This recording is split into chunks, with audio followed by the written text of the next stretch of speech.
Craig Rowlands, a senior scientist and toxicologist at Underwriters Laboratories, which is better known to all as UL. Craig has been driving R&D for 20 years in human health toxicology, evidence integration, causation analysis, and risk assessment.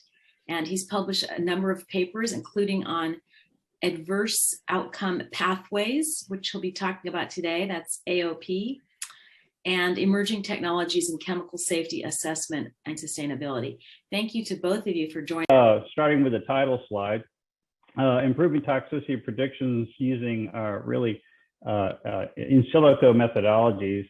We've been working on this at UL for a number of years. It's a machine learning based prediction software that predicts chemical hazards. It doesn't predict toxicity, but they're related obviously because hazards is based on the toxicity. It's just a GHS classification of those toxicities. So I'll cover a little bit about toxicity versus hazards. You understand the model that we're using, where we get our data from. I'm on slide 2, by the way, where the approach that we've developed for curating our data in our databases. And then we've developed a new approach to doing domain of applicability. So we understand whether or not a test chemical falls within the domain chemical structures in our training data. Then I'm going to talk about the value of using mechanistic data, something we brought in recently, because there's plenty of that out there now, for example, ToxCast data.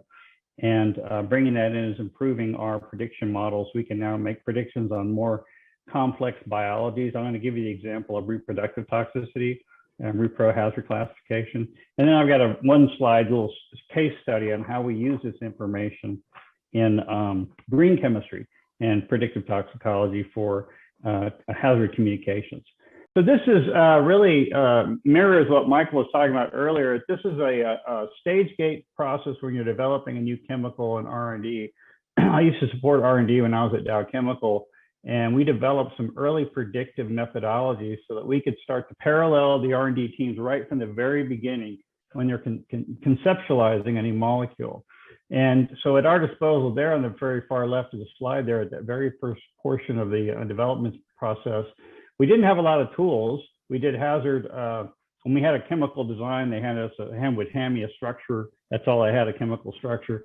So I could go out and do some literature searching on similar chemicals, and then we could use some in silico prediction models. Back then, they were just basic QSAR models.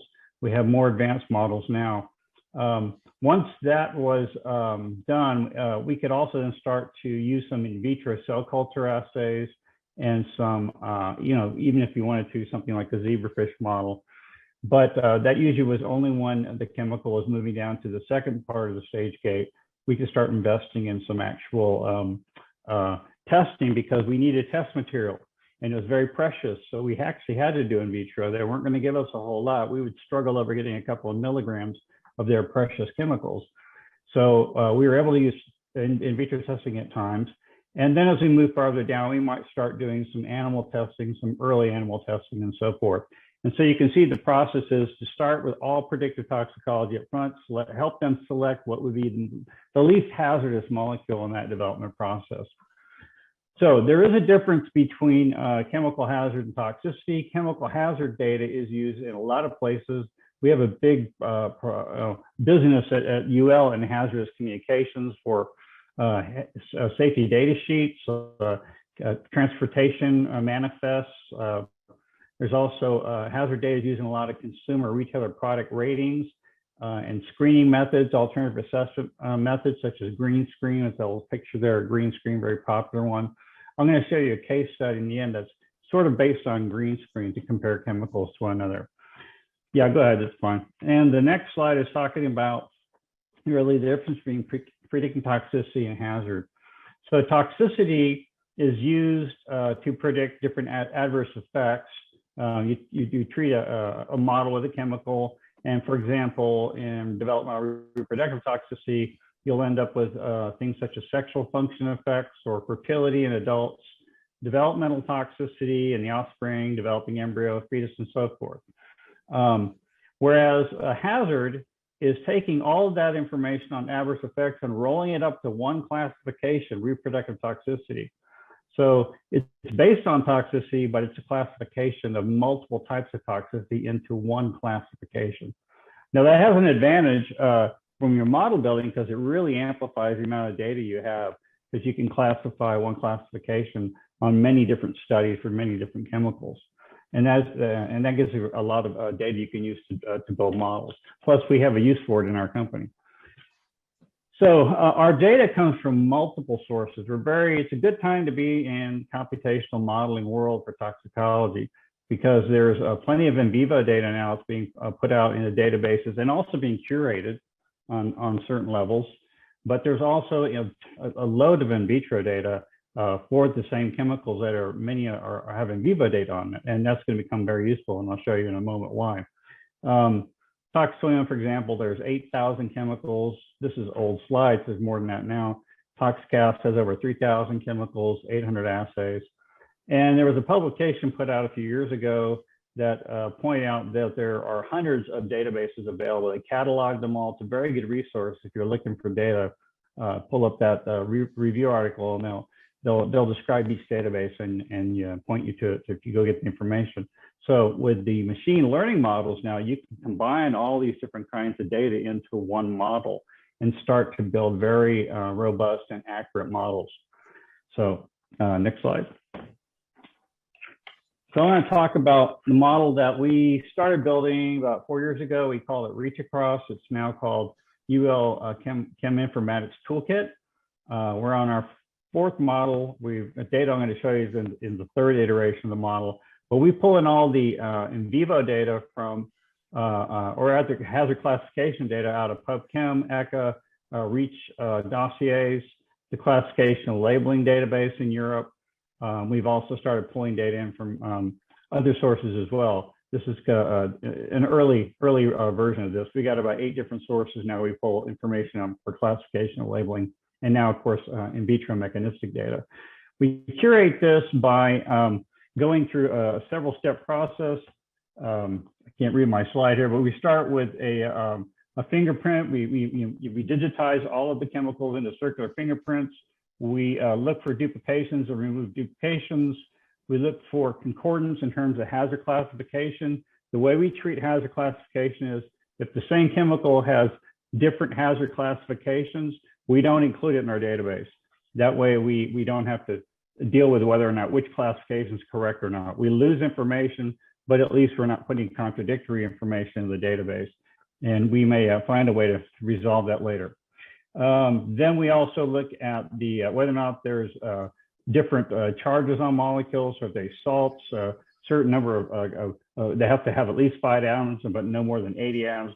We have some curation rules that I'll talk about later. These are then featureized, and then they are collected into our training data. We collect some of that for training data. We also leave some out for holdout sets that we will use to validate that data. And then we use all that to build our models. Okay, next slide. This is a diagram of our model building. The model architecture on the left there is what we call a parameter sharing multitask neural network. It's a long name for saying it's a very complicated model in terms of multiple layers, because we use multiple features in our training data for each chemical. We also have a proprietary based input layer in our latest model, version 3. And that's one of the challenges in the machine learning world. There is a lot of proprietary information, and it has its own challenges when you want to use it for regulatory decisions. So it's still very useful for R&D, but when we go to a regulatory decision, we'll have to find ways to make that transparent. So there'll need to be some more work there. And that's a problem with the whole field when you build these machine learning models. Okay, so then in the middle section of that slide is our 5-step domain of applicability assessment for each chemical. And then on the far right is just some performance characteristics of each type of, or each value of the DOA. We rank chemicals from being very strong down to weak or excluded. And that's just showing you when you rank them this way, where they fall in terms of their probabilities of being accurate. And at least 90% or greater, our probability is very strong. And you drop down to 0.8 or around 0.7, depending on how you measure that, for strong. And then you can say as you move down, the probability that it's accurate drops down. Anything below 0.6 we exclude from, it's not in the domain of applicability. Okay, you can go to the next slide there. So the 5 steps that we go through to do our domain of applicability is we start with determining whether a chemical complies with our curation rules, and that is it's excluded if it's an inorganic or an organometallic compound, excluded if it's a mixture in UV-CV substances, salts, ions, chemicals and polymers of more than 80 atoms, and chemicals with less than 5 atoms. So any chemical that meets one of those or one or more of those criteria would not be considered in the domain of applicability. If that falls through that, if it does filter through that, it's considered within the worth going through the DOE criteria. We start with whether or not it has an exact match with a chemical in our training data. If it does, and it has the same classification as what's in our training data, then we would continue moving through the DOA criteria. If it doesn't have the same GHS classification, it's immediately excluded because there's already a contradiction. Then we look at the same endpoint and train for similarity. This basically, we look for the 5 closest analogs. If there are 5 analogs with 80% similarity on the same endpoint, then the model estimate strength creates a DOA classification. Then we look at any endpoint. If it doesn't match that, any endpoint, if it's less than 5 analogs, at least 80% similar, the training data is searched to determine if there is a minimum of 5 analogs, at least 80% similar with any endpoint. Estimate the strength based on the output of the neural network.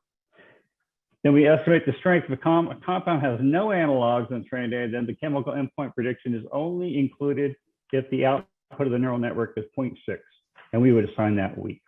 Okay, this all put together, and we get for very strong estimated strengths of greater than 90% would be what we consider very strong candidate or very strong chemical for being in the right domain of applicability. Okay, go to the next slide, please. Oh, I'm sorry. If you look there, can you back up? There's the table showing the metrics on our performance when we do this, and I can't read it off that slide. I hope I have a picture over there. Well, anyway, you can see we get about anywhere from 70 to 80% accuracies, balanced accuracies, and we're covering at least 40% of the chemicals in the training data that are very strong, and all the others combined also cover another 40%. So we're covering about 80% of the chemicals in the training data by using filtering out only about 20% of the chemicals are excluded from the training data when we use this 5-step DOA criteria. So we're very pleased with the way this is working out, and it's pretty rigorous. Okay, next slide. Okay, so what we have now is the ability to bring in all kinds of new data that is predictive tox and in vitro data. So for cell cultures, we start with cheminformatics just based on chemical structures. We can now bring in cell culture assays, for example, ToxCast, Tox21. There's now microphysiological systems that are being developed that will soon have interesting data coming out of that and databases built with that. And there's also genomics and omics data, whether it's proteomics, transcriptomics data as well. All of that can now be brought into these models to improve their accuracies. Next slide. So the area we want to look at was a reproductive toxicity. That's one of our #1 requests when we're out showing our models. The question we get is, do you have one for reprotox, developmental reprotox? And we had it in our database. We just didn't really validate it. We didn't know how good it was. So we decided to focus on that one for this pilot study to see if we could improve it. The ontologies have been mapped out by George Daston and others, and I think they came up with somewhere close to 20. I can't remember the number there. You can count them. but at least now we can start looking at what ToxCast data would map to these different ontologies that we could include in this model built on over 3,000 chemicals that are classified as reproductive hazards in the GHS classification scheme. The AOPs are shown on the right, this little scheme here. And basically, you're going from the molecular initiating event where the chemical would enter the first critical step in a pathway, in the causal pathway. And then you look at the molecular effects on the actual target site. You move to cell effects, you lose organ effects, you move down into an individual, if it's a human, for example. Then you're looking at population level and then the community level. So it starts very straightforward with a target site, moves all the way out through the community level. So it's a very robust consideration of how chemicals affect target sites out to the whole community. Okay, so this slide here is going to show you how we've improved the performance. We have two models we're talking about. It's Model 2.0 and Model 3.0. Model 2.0 does not have any mechanistic data in it. And by predicting the reproductive toxicity classification, reproductive hazard classification, we had a balanced accuracy with this model of 74.4% probability, okay, or accuracy. And you can see it's not very well balanced. Their specificity is much lower than sensitivity. In this model, there was much more hazard classification as repro than there was unclassifiable. When we took that data and just by the way we had to pull out chemicals with the same, that would have the same endpoints in the training data, we lost a lot of chemicals. We ended up with about, I think, close to just under 2,000. We pulled those out so they could also be tested for a holdout set against the model for validation. But by doing that, we had a much more balanced model. The sensitivity is now 81.8, specificity is 82.4, and then we have a balance actually of 81.1. And the coverage here is 81%, by the way. So that's good coverage and very good balance accuracies.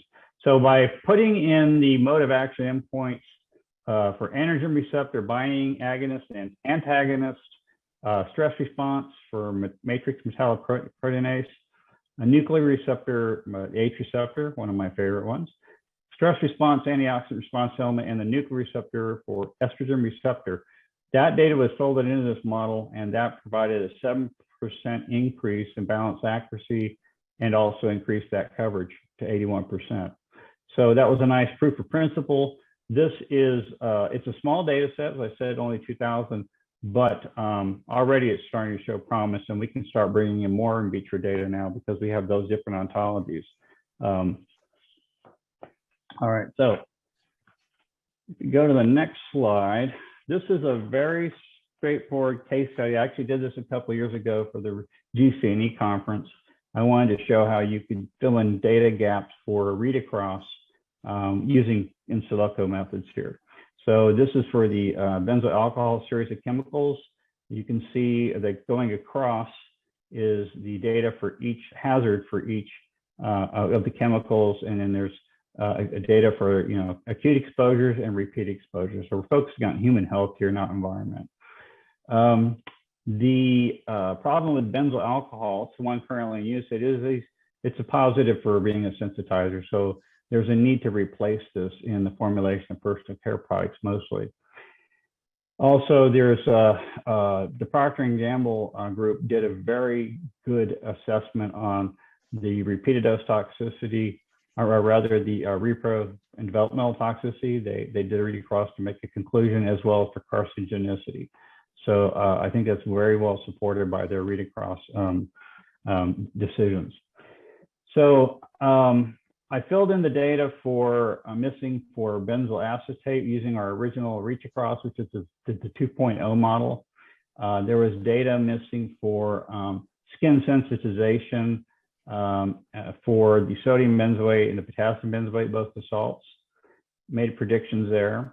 And then I also made prediction for skin sensitization for potassium benzoate and for genotoxicity.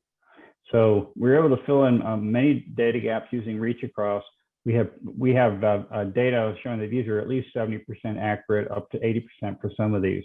So we're pretty confident that those are good predictions. Use this data to do the read across. If you can just forward that slide real quick. Okay, so I just read straight down from the repeated dose toxicity to the missing data for potassium benzoate. Since it's just a salt, a sodium benzoate and potassium benzoate did not feel that that was going to make a big difference in the toxicity. They'll both associate in aqueous solutions, and you're going to be left with mostly the benzoate having any major effects.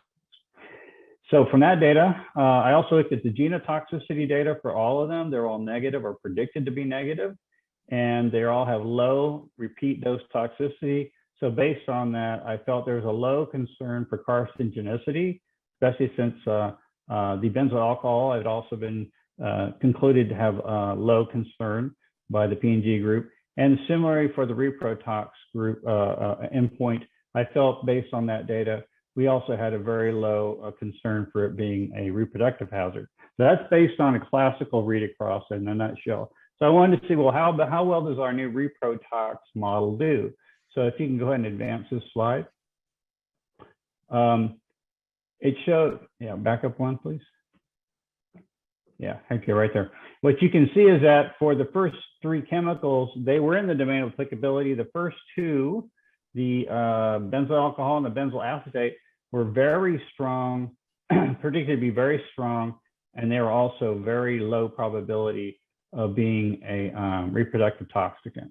And the third chemical, benzoic acid, was moderate in terms of it being in the domain of applicability, and it only had a 24% chance of being a reproductive toxicant. So those all three agree with my original conclusion that these are low concern category chemicals for cancer and for reprodevelopmental tox. We had to exclude the last two because they're salts. They're not in our training data, and we currently don't have the ability to predict what salts would do. My guess would be that they're also going to be low, again, because it's really the benzoate structure, and we have plenty of data in this demonstrating that chemistry doesn't appear to have reproductive toxicity or carcinogenicity. So that was nice to see that. I got those predictions. And so just to wind up here, I just wanted to summarize this saying, you know, chem informatics now is going to go in many different directions because we have the ability to move beyond acute hazards. We're starting to see the ability to look at subchronic, chronic hazards such as development, repro, and cancer. Eventually, I think we're going to be able to do a better job with dose response. You know, that's still going to be challenged, and I don't know where we're going to go with mixtures, but we will not get anywhere unless we can use all the data we can for mixtures. Because we have all this information, we can then improve our accuracies and expand our domain of applicability and the types of chemistries, and use these predictions to identify which information was the most valuable in improving those predictions. So we'll be able to determine the value of information and focus on those data sources and those features on chemicals and other in vitro data to improve our accuracies. So I think that's my last slide, and that's the tools that we need in the earliest stages of R&D are going to be in silico. We have to have very good in silico models, and this is the group. You can go ahead and go to the last slide here. I forgot. This is the group that I work with that developed all this. It's Tom Lichtenfeld there, is second to the last on the right. He's the CEO of Toxicaf, and he's the major modeler. I work with him as the toxicologist and other colleagues at UL. And there's Thomas Hartung, who actually got this whole thing going with UL, and he's a consultant on this project. So thanks for that, and I'll be glad to take any questions.